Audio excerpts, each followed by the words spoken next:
Hello friends, video के आज के सेशन में आप सभी लोगों का बहुत बहुत स्वागत है। आज के सेशन में हम लोग महात्मा गांधी काशी विद्यापीठ के द्वारा कराई जा रही एकेडमिक परीक्षा एमएससी 4th सेमेस्टर बॉटनी के क्वेश्चन पेपर के आंसर पर डिस्कस किया जाएगा और इसका आंसर भी दिया जाएगा। यह सेल बायोलॉजी पेपर फर्स्ट है, जिसका बुकलेट कोड सीरीज डी है। आप लोग अपने आंसर का मिलान यहाँ से कर सकते हैं। आइए हम लोग इस क्वेश्चन के आंसर को देखते हैं। यह एक आंसर की के रूप में ही होगा, आप लोग अपना यहाँ से मिलान कर सकते हैं। सोडियम पोटेशियम पंप क्यों महत्वपूर्ण है? तो यह जो सोडियम पोटेशियम पंप क्यों महत्वपूर्ण है, तो इसका जो राइट आंसर हो जाएगा यह आपका, यह कोशिका में ऑक्सीजन की कमी को रोकता है, तीसरा ऑप्शन। दूसरा, माइटोकॉन्ड्रिया की आंतरिक कला में होता है, तो माइटोकॉन्ड्रिया की जो आंतरिक कला में होता है ये सभी होते हैं, तो राइट ऑप्शन नंबर 4 हो जाएगा, उपरोक्त सभी। माइटोकॉन्ड्रिया की आंतरिक कला में किस फास्फोलिपिड की अधिकता होती है? तो ये कार्डियोलिपिन की होती है, तो राइट ऑप्शन नंबर 3 हो जाएगा। चौथा है, माइटोकॉन्ड्रिया डीएनए होता है, तो यह साधारण एक तंतु का गोलाकार डीएनए होता है, तो राइट ऑप्शन नंबर 1 हो जाएगा। माइक्रोसोम क्या होते हैं? तो माइक्रोसोम एक छोटे राइबोसोम होते हैं, राइट ऑप्शन नंबर 2 हो जाएगा। 6 नंबर है, उस स्थान का नाम क्या है जहाँ जीनोबायोटिक्स का निर्विष्करण होता है? तो यह एसईआर, राइट ऑप्शन नंबर 1 हो जाएगा। निम्न में से कौन कोटेड वेसिकल प्रोटीन को ईआर से गार्जी में स्थानांतरित करता है? तो कोप सेकेंड, राइट ऑप्शन नंबर 2 हो जाएगा। अगला है 8 नंबर क्वेश्चन, उस सिग्नल का क्या नाम है जो प्रोटीन को केंद्रक में आने और जाने में सहायता करते हैं? तो राइट ऑप्शन नंबर 4 हो जाएगा। न्यूक्लियर लोकलाइजेशन सिग्नल होता है ये।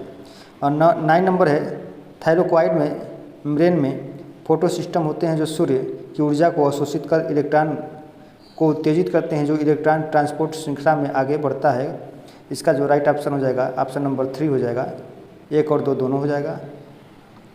10वां है, क्लोरोप्लास्ट की बाह्य कला से कार्बोहाइड्रेट्स का स्थानांतरण किसके द्वारा होता है? तो ये ट्राइयूस फास्फेट ट्रांसलोकेटर द्वारा होता है, राइट ऑप्शन नंबर 2 हो जाएगा। नेक्स्ट क्वेश्चन है, अगर 3Na+ आयन बाहर निकलते हैं और 2K+ आयन अंदर आते हैं तो कितने ATP अणुओं का जल अपघटन होता है? तो ये 2 हो जाएगा, राइट ऑप्शन नंबर 2 हो जाएगा। 12 नंबर है, SEM में हम स्पेसिमेन का मैग्नीफाइड चित्र कहाँ प्राप्त करते हैं? Right option number 4 cathode ray tube द्वारा करते हैं। निम्न में से कौन सा स्पेसिमेन का बीमित चित्र प्राप्त करने में सहायता करता है? तो ये SEM हो जाएगा, राइट ऑप्शन नंबर 2। TEM के दौरान एक निर्वात किसके अंदर विकसित होता है? तो ये कॉलम के द्वारा होता है, तो राइट ऑप्शन नंबर 3 हो जाएगा। इलेक्ट्रॉन माइक्रोस्कोप में चित्र निर्माण आधारित होता है, तो right option number 4 differential scattering पर होता है। इसके आगे 16 नंबर है, फेज कंट्रास्ट माइक्रोस्कोपी की खोज किसने की थी? तो ये फिट्स जेनेरिक ने किया था, right option number 1। Phase contrast microscopy किसके अध्ययन में विशेष रूप से महत्वपूर्ण होता है? तो यह पारदर्शी कोशिका व ऊतक के विषय में महत्वपूर्ण होता है, राइट ऑप्शन नंबर 3 हो जाएगा। इसके आगे है, कैल्शियम प्रेरित कैल्शियम मुक्ति में कौन सा रिसेप्टर खुलता है? तो इसका राइट ऑप्शन हो जाएगा रेनोडाइन रिसेप्टर। निम्न में से कौन कैल्शियम बाइंडिंग प्रोटीन है? तो ये कामोहुलिन, राइट ऑप्शन नंबर 2 हो जाएगा। निम्न में से कौन अंतरा कोशिकीय द्वितीयक मैसेंजर है? तो ये ग्लाइसिन, राइट ऑप्शन हो जाएगा। सबसे छोटा माइक्रोट्यूबुलर मोटर प्रोटीन होता है? तो ये किनेसिन होता है, राइट ऑप्शन नंबर 4। एक माइक्रोट्यूबर में कितने प्रोटोफिलामेंट पाए जाते हैं? तो इसमें कुल 13 होते हैं, राइट ऑप्शन नंबर 2। प्लाज्मोडेमाटा की खोज किसने किया था? तो ये स्ट्रेसबर्गर ने किया था, राइट ऑप्शन नंबर 1 हो जाएगा। एक पादप कोशिका में कितने प्लाज्मोडेमाटा पाए जाते हैं? तो ये 1000 होते हैं, राइट ऑप्शन नंबर 3। निम्न में से कौन सा परिवहन प्रोटीन की कोशिका द्रव्य से केंद्रक में स्थानांतरण में भाग लेता है? तो राइट ऑप्शन नंबर 1 हो जाएगा, ट्रांस मेम्ब्रेन ट्रांसपोर्ट। 26 नंबर है, माइक्रो फिलामेंट निम्न में से किस प्रक्रिया में हिस्सा होते हैं? तो राइट ऑप्शन नंबर 3 हो जाएगा, गति। 27 नंबर है, टोनोप्लास्ट होता है, तो यह एक कला या मेम्ब्रेन्स। इम्पोर्टिन को और किस नाम से जानते हैं? तो इम्पोर्टिन को कैरियोफोरिन के नाम से जाना जाता है। पादप कोशिका में केंद्रीय रिक्तिका का प्राथमिक कार्य क्या होता है? तो इसका जो प्राथमिक कार्य होता है वो जल और मिनरल पुष्पों का संग्रह होता है। पादप कोशिका में केंद्रक रिक्तिका स्फीति दाब को कायम रखती है। स्फीति दाब का क्या महत्व है? तो यह पादप को यांत्रिकी सहारा प्रदान करता है। 31 है, निम्न में से कौन माइटोकॉन्ड्रिया में प्रोटॉन के स्थानांतरण में नहीं भाग लेता है? तो ये complex second, right option number 2। निम्न में से कौन माइटोकॉन्ड्रिया कॉम्प्लेक्स प्रोटॉन स्थानांतरण के समय क्यू चक्र का उपयोग करता है? तो राइट ऑप्शन नंबर 4 कॉम्प्लेक्स 4। 33 है माइटोकॉन्ड्रिया के बाह्य कला के हटने के बाद शेष बची संरचना क्या कहलाती है, तो इसे माइटोप्लास्ट कहा जाता है, राइट ऑप्शन नंबर 4। 34 है कोशिका चक्र की निम्न में से कौन अवस्था सबसे छोटी अवधि की होती है, तो इसमें एम होती है, राइट ऑप्शन नंबर 4। निम्न में से किसको कोशिका चक्र का इंजन कहा जाता है, तो CDK CKI complex, right option number 1 हो जाएगा। राइबोसोमर की सब यूनिट का जुड़ना और अलग होना किस पर निर्भर करता है, तो राइट ऑप्शन नंबर 4 हो जाएगा, Mg++। कोशिका द्रव्य का वह हिस्सा जो क्षारीय डाई से रंजित होते हैं कहलाते हैं, तो ये न्यूक्लियोप्लास्ट होते हैं, राइट ऑप्शन नंबर 4 हो जाएगा, न्यूक्लियोप्लाज्म। निम्न में से कौन सा कोशिकांग Ca++ के छोड़ने, अवशोषण और संग्रह के लिए उत्तरदायी होते हैं, तो राइट ऑप्शन नंबर 3 हो जाएगा, माइटोकॉन्ड्रिया।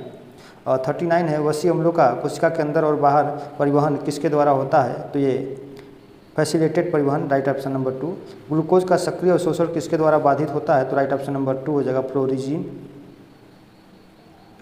निम्न में से कौन कोशिकांग एपोप्टोसिस में भाग लेता है, तो राइट ऑप्शन नंबर 4 हो जाएगा, माइटोकॉन्ड्रिया। माइक्रोफिलामेंट्स एक प्रोटीन के बने होते हैं जिससे कहते हैं, तो एक्टिन, राइट ऑप्शन 2 हो जाएगा। ग्लाइकोलिपिड स्थित तो होते हैं तो प्लाज्मा मेम्ब्रेन के आंतरिक डिफ्लेट पर, राइट ऑप्शन नंबर 1 हो जाएगा।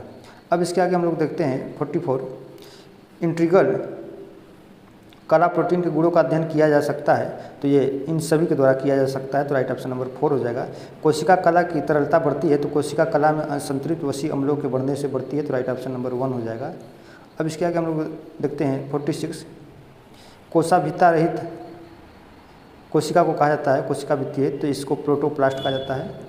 आगे देखते हैं हम लोग विश्राम कला विभव किससे निर्धारित होता है, तो ये इनमें से किसी से भी नहीं होता है, राइट ऑप्शन नंबर 4। ऑक्सीजन और कार्बन डाइऑक्साइड कोशिका कला को कैसे पार करते हैं, तो ये सक्रिय विसरण द्वारा पार करते हैं, राइट ऑप्शन नंबर 3। 49 लाइसोसोम को आत्महत्या की थैली कहा जाता है, क्योंकि जल अपघटक गतिविधि के कारण होता है, तो राइट ऑप्शन नंबर 4 हो जाएगा। सेंट्रोसोम का कार्य होता है तो स्पिंडल तंतुओं का निर्माण करना, राइट ऑप्शन नंबर 1। कोशिका कला में इंट्रिंसिक प्रोटीन का वितरण होता है तो सिमेट्रिकल होता है, राइट ऑप्शन नंबर 2।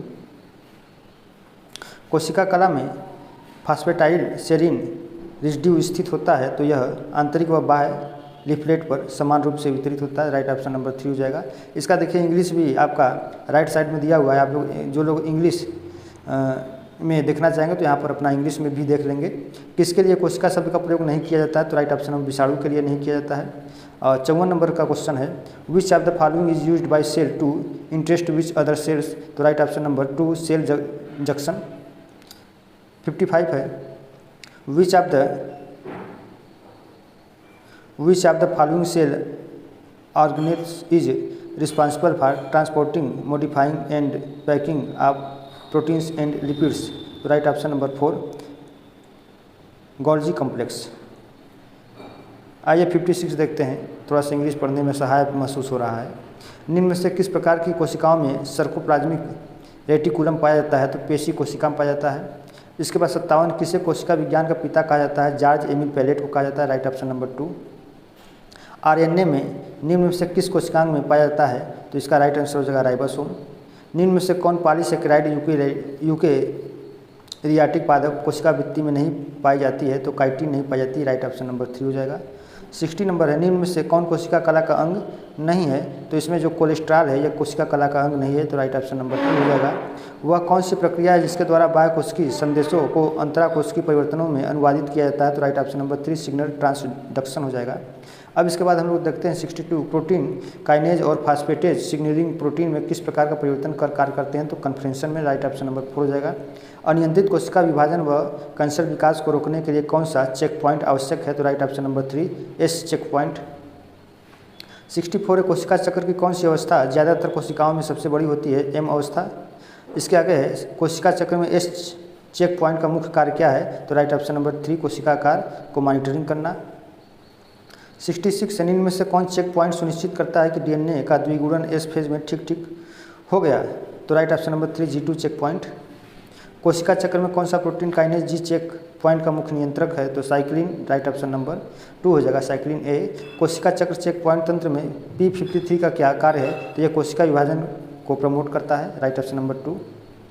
क्या होगा यदि कोशिका G2 चेक पॉइंट फेल हो जाए, तो कोशिका G2 फेज में मरम्मत हो जाएगी, राइट ऑप्शन नंबर 2 हो जाएगा।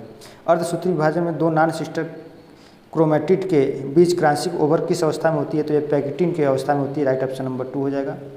71 है, एक पादप कोशिका में द्विगुणित गुणसूत्रों की संख्या 8 है और अर्धसूत्री विभाजन के द्वितीय मियाटिक अवस्था के मेटाफेज में कितने क्रोमेटिड होंगे, तो इसका जो राइट आंसर हो जाएगा ये यहाँ पर 23 दिया गया है और 23 के सबसे जो नज़दीक है वो आपका 16 दिख रहा है, तो आप इसमें 16 को लगा सकते हैं। 72 है, कोशिका चक्र के संदर्भ में निम्न में से कौन सा कथन असत्य है, तो यह एम फेज में कोशिका बड़ी हो जाती है और कोशिकांगों की कापी होती है, यही गलत है, तो राइट ऑप्शन नंबर 2। 73 है, अर्धसूत्री और सूत्री विभाजन में क्रोमेटिड क्वाइलिंग होती है, तो यह सूत्री विभाजन में प्लेक्टोनीमिक तथा अर्धसूत्री विभाजन में पैरानीमिक, तो राइट ऑप्शन नंबर 4 हो जाएगा। कोशिका विभाजन की प्रक्रिया में अगर यदि क्रोमेटिन का कंडक्शन बढ़ता है तो क्या होगा, तो राइट ऑप्शन नंबर 1 हो, हेटेरोक्रोमेटिन बढ़ता है, तो राइट ऑप्शन नंबर 1 हो जाएगा। 75 और अंतिम क्वेश्चन है, निम्न में से कौन सी प्रक्रिया प्रोटीन में कन्फर्मेशनल चेंज को प्रेरित करता है, तो राइट ऑप्शन नंबर 1 हो जाएगा, फैसिलिटेटेड विसरण। तो आज के सेशन में हम लोगों ने सेल बायोलॉजी के कुल 75 क्वेश्चन को हम लोगों ने सॉल्व कर लिया। आप लोग इस आंसर के द्वारा अपना आंसर का मिलान कर सकते हैं और मान चलिए कि 65 से 70 के बीच में क्वेश्चन ये बिल्कुल सही है, 65 से 70 के बीच में यह क्वेश्चन सही है और जो लोग इस आंसर के अकॉर्डिंग अपना आंसर किए होंगे वो भी 65 से 70 के बीच में बिल्कुल सही किए होंगे। आप लोग आगे की वीडियो देखने के लिए चैनल से जुड़िए, चैनल को सब्सक्राइब करिए और वीडियो को लाइक व शेयर करिए। बहुत बहुत धन्यवाद।